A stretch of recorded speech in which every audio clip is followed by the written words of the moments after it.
Lionel Messi, যাকে পৃথিবীর এক প্রান্ত থেকে অপর প্রান্ত ফুটবল প্রেমীরা এক নামে চিনে থাকেন। মাঠে নামলেই নিজের পায়ের জাদু দ্বারা মুগ্ধ করে ছাড়েন দর্শক সমর্থকদের। প্রতিপক্ষের ডিফেন্স ভেঙে চুরমার করতে পারেন এক নিমিষেই। বয়সটা 40 হলেও এখনও এমনভাবে খেলেন যেন 18 বছরের কোনো তরুণ।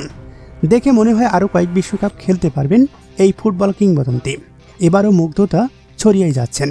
আবার কেউ কেউ ভাবছেন ক্রিস্টিয়ানো রোনালদোর মতো মেসিরও হতে যাচ্ছে শেষ বিশ্বকাপ। আর এই কথায় টনক নড়তে যাচ্ছে আর্জেন্টাইন সমর্থকদের। তাদের প্রশ্ন, মেসি অবসরে গেলে কে ধরবে আর্জেন্টিনার হাল?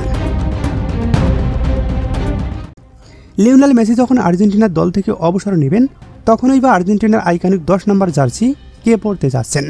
আপনি হয়তো ভাবছেন গার্নাচো, আলভারেজ কিংবা থিয়াগো আলকাদোই পড়তে যাচ্ছে 10 নম্বর জার্সি, কিন্তু উত্তরটা হচ্ছে এদের কেউ না। মেসি হয়তো অবসরে যাবেন, কিন্তু মাঠের ভেতর মেসির মতো খেলবেন কে? মাঝমাঠ থেকে প্রতিপক্ষের ডিফেন্স ভেঙে চুরমার করার সেই অতি মানবীয় ড্রিবলিং আর নিখুঁত পাসিং কে দেবেন? তবে তাদের জন্য সুখবর।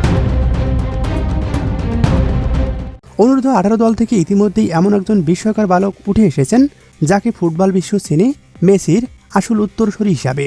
তিনি খেলে থাকেন রিয়াল মাদ্রিদের হয়ে।